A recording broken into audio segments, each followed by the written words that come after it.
श्री श्री राधा रमणो जयति भजनिताय गौर राधे श्याम। जप हरे राम। चरित सुधा श्री श्रीमद राधा रमण चरणदास देव बाबा जी महाशय। बड़े बाबा का जीवन चरित्र। मूल बंगला संपादक प्रकाशक श्री रामदास बाबा जी। स्वामी केशवानंद से मिलन। एक दिन तीसरे पहर एक व्यक्ति ने बाबा जी महाशय से आकर कहा, काशी से एक साधु आए हैं, आपसे मिलना चाहते हैं। सुनते ही बाबा जी महाशय चौंक कर बोले, अरे वे कहाँ हैं? चलो मैं उनके पास चलता हूँ। आदमी ने कहा, वे श्रीयुत बाबू वन विहारी पालित महाशय के घर हैं, चलिए। बाबा जी महाशय उस व्यक्ति के साथ वन विहारी बाबू के घर जा पहुँचे। स्वामी जी को देखते ही बाबा जी महाशय ने उन्हें नमस्कार किया। स्वामी जी ने प्रति नमस्कार कर उन्हें पास बैठाकर पूछा, आपका नाम? बाबा जी, इस दास को सभी राधा रमण चरण दास कहते हैं। स्वामी जी, कहाँ रहते हो? बाबा जी, रहने का कोई निश्चित स्थान नहीं। श्री जगन्नाथ देव ने बहुत दिन अपने धाम में रखा था, इस समय जाने के उद्देश्य से यहाँ भेज दिया है। इस प्रकार की बहुत सी बातों के पीछे स्वामी जी ने पूछा, अच्छा, गौरांग देव ने केशव भारती के निकट शिखा सूत्र त्याग कर गेरुआ वस्त्र धारण कर संन्यास लिया था। उनके माला तिलक आदि कुछ भी नहीं था। फिर उनके संप्रदाय में शुभ्र वस्त्र और शिखा सूत्र, माला तिलक इत्यादि का प्रचलन कैसे हुआ? बाबा जी, स्वामी जी, ईश्वराणाम वचः सत्यम तथैवाचरणम क्वचित। श्री गौरांग देव पूर्णतम साक्षात ब्रजेंद्र नंदन श्री कृष्ण चंद्र हैं। उनका आचरण जीव के लिए आचरण नहीं हो सकता। उन्होंने जीव को जिस प्रकार चलने की शिक्षा दी है, उसी प्रकार चलना हमारा कर्तव्य है। भविष्य में लोगों के मन में ऐसा कोई संदेह पैदा न हो, इसीलिए तो महाप्रभु ने अपने संप्रदाय को मध्वाचार्य संप्रदाय के अंतर्गत कर दिया है। वैष्णव संप्रदाय 4 भागों में विभक्त है, रामानुज, विष्णु स्वामी, मध्वाचार्य एवं निम्बादित्य। इन चारों ही संप्रदायों में शुभ्र वसन, शिखा, सूत्र, माला और तिलक धारण किए जाते हैं। स्वामी जी, महाप्रभु के मतावलंबी लोग अन्य संप्रदाय में क्यों आए? बाबा जी, महाप्रभु ने आज्ञा की थी कि मुझसे प्रेम करने वाले या मुझ में गुरु बुद्धि रखने वाले अपने को मध्वाचार्य संप्रदाय के बताएं। महाप्रभु की आज्ञा पालन करना और उन्हें प्रसन्न रखना हमारा सभी प्रकार से कर्तव्य है। स्वामी जी, मध्वाचार्य संप्रदाय के वैष्णव लोगों की भजन प्रणाली से पता चलता है कि उनके आराध्य देवता नारायण हैं। उनका धाम बद्रिकाश्रम है और उनके उपास्य ब्रह्म हैं। आप लोग उसी संप्रदाय के होकर राधा गोविंद की उपासना क्यों करते हैं? बाबा जी, श्रीमन महाप्रभु ने रागमार्गी उपासना प्रणाली के अनुसार ऐश्वर्य गंधहीन व्रतजनों का अनुगत्य लेकर श्री कृष्ण भजन करने का उपदेश किया है। ब्रज गोपियां नारायण को देवता मानकर उनकी पूजा कर उनसे इसी बात की प्रार्थना करती हैं कि उन्हें श्री कृष्ण प्राप्ति हो। अतः ब्रज भाव के भजन में नारायण को ही देवता मानकर चलना पड़ेगा। महाप्रभु के मतावलंबी लोगों का किसी को भी अवज्ञा की दृष्टि से देखना उचित नहीं। सूर्यदेव पूजवे न हबे तत्पर सबार निकट मेगे लबे कृष्ण भक्तिवर। सभी देवताओं का पूजन करना चाहिए, पर उनमें तत्पर न होकर उनसे कृष्ण भक्ति का वर मांग लेना चाहिए। गोपियों ने कात्यायनी व्रत करके कृष्ण को पाया था। गोपेश्वर महादेव व्रज के अधीश्वर हैं। मर्यादा पुरुषोत्तम श्रीमन महाप्रभु ने स्वयं आचरण कर जीवों को शिक्षा दी है। वे दक्षिण भ्रमण के लिए निकले थे, तब की बात है। वे जहाँ जिस देवता का दर्शन करते उसी की मान मर्यादा के साथ वंदना करते और इष्ट प्राप्ति की प्रार्थना करते। इस प्रकार उन्होंने जगत को सिखाया कि श्री वृंदावन लीला अप्राकृत नर लीला है।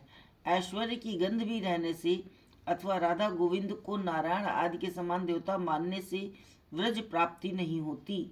श्री धाम वृंदावन तथा श्री धाम नवदीप दोनों धामातीत धाम हैं।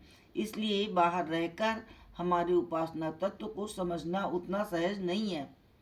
स्वामी जी, अच्छा, आप कहते हैं कि श्री गौरांग देव के आदेश का पालन करना ही आप लोगों का कर्तव्य है। श्री गौरांग देव ने स्वयं भक्त भाव स्वीकार किया था। उन्होंने अपने को भजने के लिए तो नहीं कहा। उनकी स्तुति की जाती थी अथवा उनका नाम कीर्तन आदि किया जाता था तो वे असंतुष्ट ही होते थे। फिर आप लोग उनका भजन क्यों करते हैं? बाबा जी, जिस तरह वृंदावन विहारी नंद नंदन वंशीधारी ने कभी अपने को भजने के लिए नहीं कहा, पर श्री गौरांग महाप्रभु के आदेश से हम उनका भजन करते हैं, उसी प्रकार श्री मन महाप्रभु के अभिन्न कलेवर श्री नित्यानंद प्रभु, नित्य पार्षद श्री अद्वैत प्रभु, श्री गदाधर पंडित, गोविंद गोस्वामी इत्यादि के आदेश से हम श्री गौरांग देव का भजन करते हैं। श्री नित्यानंद ने कहा है, भज गौरांग कह गौरांग लह गौरांगेर नाम, जे जन गौरांग भजे से आमर प्राण, दिन गेले हा गौरांग भले एक बार, से जन आमर होए आमी हुई तार। श्री गौरांग कहते हैं, जन्म धरिया हिलाए श्रद्धाए जे लय निताई नाम, आमी बिकाई तारे दिखाई जुगल राधा श्याम। इसीलिए हम दोनों के आदेश से दोनों का भजन करते हैं। पर यदि किसी को अपने कर्तव्य का ठीक ठीक ज्ञान है तो निताई गौरांग के चरणों में चिर कृतज्ञता स्वीकार कर सबसे पहले उन्हीं का भजन और स्मरण करना चाहिए, क्योंकि यदि निताई गौरांग कृपा कर चिर अनर्पित नाम प्रेम तथा राधा गोविंद की युगल उपासना का आपामार साधारण जीवों में बिना पात्र अपात्र का विचार किए वितरण न करते तो सोचिए अनादिकाल से माया मुग्ध कलिहत जीवों की क्या दुर्दशा होती। कोई हमारा साधारण उपकार करता है अथवा हमें किसी से कोई साधारण वस्तु प्राप्त होती है तो हम सौ बार उसके प्रति कृतज्ञता प्रदर्शित करते हैं, पर जिसने हमारी दुर्दशा देख अपने सुख ऐश्वर्य को तिलांजलि दे द्वार द्वार पर जाकर और रो रो कर ब्रह्मा आदि के लिए भी दुर्लभ प्रेम रूपी परम धन का बिना सोचे समझे वितरण किया, उनका भजन करने अथवा उनके प्रति कृतज्ञता प्रदर्शन करने तक में हम कुंठित होते हैं। हम इतने भ्रांत जीव हैं।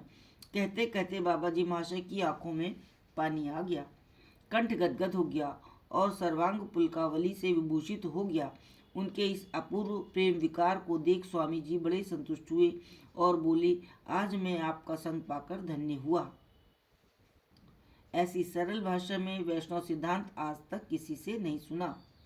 बाबा जी महाशय ने हाथ जोड़कर नम्रता पूर्वक कहा, आप लोग महात्मा हैं, आपकी कृपा से काठ की पुतली भी नाच सकती है, एक पंगु भी पर्वत की को लांघने में समर्थ हो सकता है, फिर मेरे मुख से कुछ कहलवाएं तो क्या बड़ी बात है।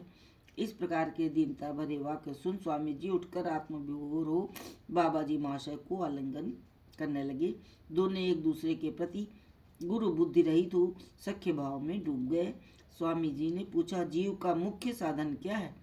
किस रास्ते पर चलने से वो सहज में भगवान की ओर अग्रसर हो सकता है? बाबा जी, ये बात आप मुझसे ना पूछकर यदि आप स्वयं ही बताएं तो अच्छा होगा। मैं शास्त्र आदि कुछ नहीं जानता। मैं तो श्री गुरुदेव की कृपा से मेरे मन को जो अच्छा लगता है अथवा वे जो कहलाते हैं वही कह सकता हूँ। स्वामी जी, मैं ऐसी दैन्योक्ति नहीं सुनना चाहता। तुम्हें जो अच्छा लगता है उसी को सुनकर मैं अपने को कृतार्थ समझूंगा। बाबा जी, जीव का मुख्य साधन है भक्ति। भगवान भक्ति सूत्र में जैसा बनते हैं वैसा और किसी तरह नहीं बनते। भक्ति पथ अत्यंत सुगम, अनायास प्राप्त होने वाला एवं नित्य सुखप्रद है। श्रीमद् भगवद गीता में भगवान ने कहा है, भक्त्या त्वनन्यया शक्यो हि हमें वम विदु अर्जुन, ज्ञातुम द्रष्टुंच तत्वेन प्रविष्टुंच परंतप। जय जय श्री राधे। जय हो बड़े बाबा की।